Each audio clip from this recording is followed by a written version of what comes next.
இப்ப சமீபத்தில் நம்ம அரிட்டாப்பட்டி பகுதியில் அந்த டங்ஸ்டன் சுரங்கம் அமைக்கிறதை எதிர்த்து தமிழ்நாடு அரசு ஒரு தீர்மானம் ஒன்று கொண்டு வந்தாங்க. அதை நான் மனப்பூர்வமாக வரவேற்கிறேன். ஆனா அதே நிலைப்பாட்டை தானே இங்க நம்ம பரந்தூர் பிரச்சனையிலையும்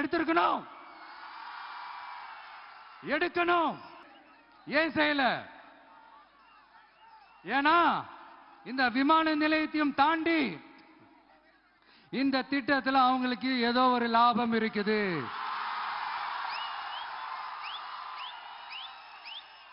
அத நம்ம மக்கள் தெளிவா புரிஞ்சு வச்சிருக்கிறாங்க.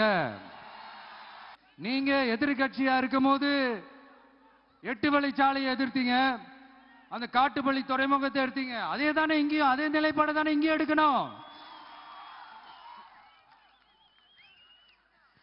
அது எப்படி? நீங்க எதிர்கட்சியா இருக்கும் போது விவசாயிகளுக்கு ஆதரவு, ஆளுங்கட்சியா இருக்கும் போது விவசாயிகளுக்கு எதிர்ப்பா?